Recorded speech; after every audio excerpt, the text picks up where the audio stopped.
Hello and welcome to Doctor Who and the Drinks Trolley, episode 23. I'm Pierre. And I am Vivian. Hello, Vivian. Hi. Today's feature beverage is the Rusty Nail.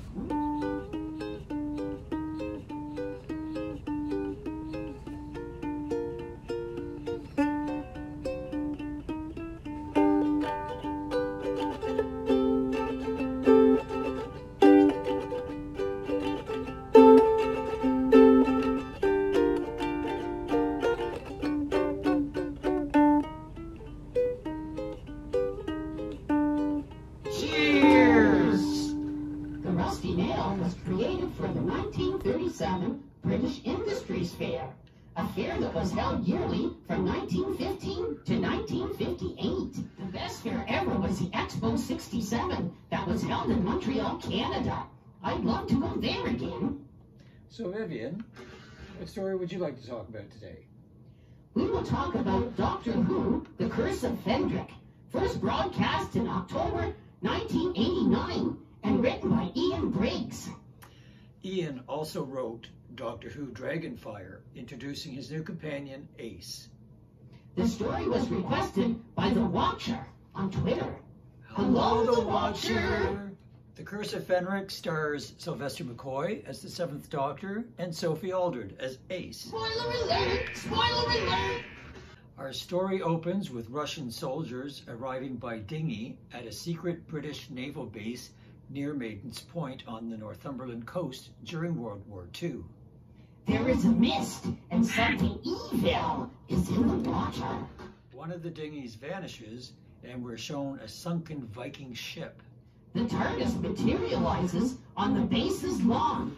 The Doctor and Ace step out. They start walking with purpose. It seems the Doctor knows where he's going this time. A moment later, they are stopped by soldiers with guns. Of course they are. The Doctor takes command of the situation and asks to be shown to Professor Judson. Captain Bates, played by Stephen Rimkus, leads the way. They find the Professor, played by Dinsdale Landon, working on a logic diagram, while Nurse Crane, played by Anne Reed, is looking after him. The Doctor types a letter on their official stationery, introducing himself. Judson, Crane, and Bates all watch him forge the signatures of the Prime Minister and the head of Secret Service. And they accept it. No psychic paper here. He must be using some sort of hypnosis, maybe. Captain Soren, played by Tomek Bork, sends a lone soldier to be lookout on the rocky beach. He is frightened by something large and looming over him. The thing kills him. What? Not that thing. At St. Jude's Church, the Doctor and Ace meet the Reverend Wainwright, played by Nicholas Parsons, and Mrs. Hardacre, played by Janet Henfrey. She is housing 2 girls who were evacuated because of the war. There's Jean, played by Joan Kenny, and Phyllis, played by Joanne Bell. Ace says she'll meet them later at Maiden's Point. I don't like the sound of that. Commander Millington, played by Alfred Lynch, has an exact replica of a Nazi office. He looks crazed as he walks to the chessboard. Meanwhile, the Vicar takes the Doctor and Ace down to the crypt to see Judson. He says that evil was once buried here. Jude is a patron saint of lost causes. The Vicar sure seems lost. At her cottage, Mrs. Hardacre is not happy that the girls want to go to Maiden's Point. She knows what girls who go to Maiden's Point have in mind. Jean and Phyllis go in for a swim, but Ace refuses to go. The Vicar shows the Doctor his dad's translation of the runes from years ago. It's all very prophetic. Jean and Phyllis go back home, and Ace returns to the Doctor. They enter a room where girls are listening to encoded messages. Kathleen, played by Corey Pullman, has a baby.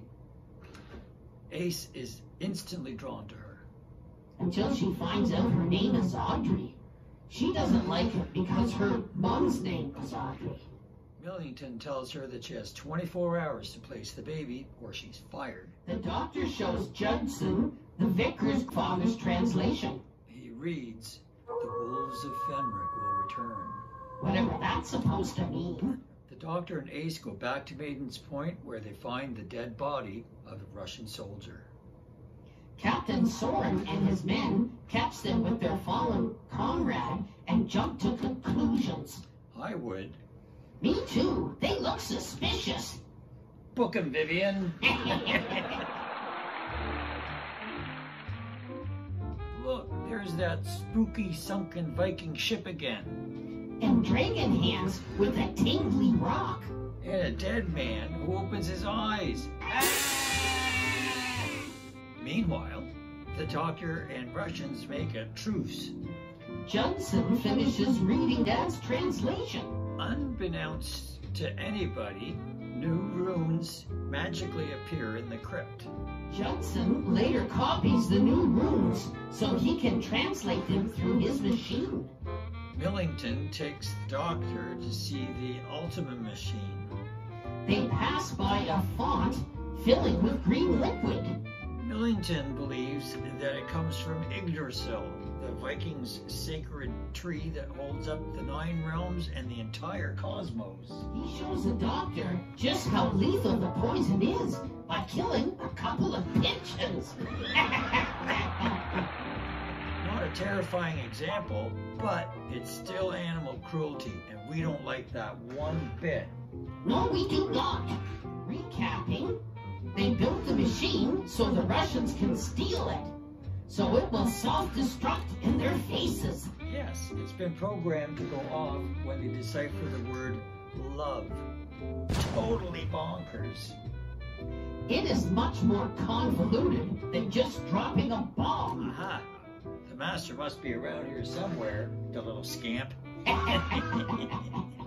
In the catacombs, English soldiers are packing some stuff away when all of a sudden, like magic, some bricks fall out of the wall, revealing an ancient oriental jug. It is not labeled government property, so they leave it behind. At Maiden's Point, Jean and Phyllis go off into the water with all their clothes on. A mist falls and they vanish. Ooh, spooky. Millington has all radio transmitters and outside phone lines destroyed. And he orders to burn all the chess sets as well. Whack job. The Ultima machine deciphers the new runes. Let the chains of Fenric shatter. The girls have been turned into vampire fish-like people. They lure a Russian soldier to his death. Dracodex. Ace tells Judson that she thinks the runes are a logic diagram. It's a eureka moment. Meanwhile, the Clampire girls kill Mrs. Hardacre. Everything will be just fine. As long as Judson doesn't work out what the inscription is. Doctor, you should have told Ace. But he didn't. That was careless. Oh my, a whole bunch of vampires come out of the sea. It's like a cross between Marineland and The Walking Dead. Looks like they're all heading for the church. Doctor, Ace, and the vicar all go to the church to look up old Viking names in the registry. What are you doing that for? I don't know, but look out. They are being attacked by herbivores. You mean fish vampires. For some reason, Ace climbs up and down her ladder from the roof to the church. Nobody knows why. Soren sees her being attacked by a bunch of handovers, and so he climbs up with some men to save her. They save Ace and go back into the church. The doctor uses his faith to get rid of the vampires. Soren goes through the fish vampires using his faith in the revolution. But first, he stops and gives Ace his scarf. They have a moment. They go down into the catacombs. Ace blows up a wall and finds the oriental jug. Maybe she can fill it with explosives at some time. The doctor takes it from her and explains that it's the oriental treasure that they've been looking for all along. The doctor rambles on about evil since the dawn of time. Blah, blah, blah. Trapped for centuries. Yada, yada, yada, yada. Ace lures the guard away from his post with her beauty and bizarre pickup lines. While the guard's away, the doctor sneaks in and sets Soren free. They run to the Ultima machine. Millington yells out triumphantly, "You're too late, Doctor!" They can't stop the machine. Electricity flashes into Judson's hands.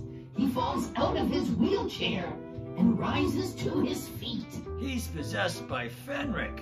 We play the game again, Time Lord. Ooh, chills. Great Serpent, the Ancient One, the fish from the end of the world pops up. From the restaurant at the end of the universe? The doctor says he needs to play chess with Fenric again, but all the chessboards were destroyed. Ace remembers seeing one in Kathleen's suitcase. The doctor sets up the game of traps, challenging Fenric to figure it out this time. Soren tries to kill Fenric Judson. Only to become Fenric Soren. Ace finds Fenric Soren and tells him the answer to the puzzle. The pawns are working together. Ace, what have you done? She didn't know that Fenric stole her boyfriend. Fenric/Soren tells the serpent to kill them, but Ace's belief in the doctor is too strong. She creates a psychic shield the hardcover can't get through. The doctor forces her to stop believing in him by saying a lot of very rude lies. Once freed from the psychic hold, the hangover doesn't attack. Instead, he forces Fenric Soren into the booth where the pigeons were killed. He sets off the poison, killing them both. So the poison will not start the horrible future world where the hemover came from. They manage to escape the building just before it blows up. Ace is upset that the baby is her mother, and they were all the rules of Fenric. So she goes for a swim, and when she comes out, she feels a whole lot better. She is pretty chipper for having seen so many people die. Especially her boyfriend Soren. They were close. Yes, but those long-distance relationships never work out, do they? The Doctor and Ace are off on new adventures. That's it for today. We hope you enjoyed it. Don't forget to like and subscribe. That is what the doctor would do. Let us know what Doctor Who stories you'd like us to discuss in the comment section down below. Join us next time for Season 2. Coming soon. I'm Pierre. And I am Vivian. See you next time in Season 2, Expo 67, Montreal.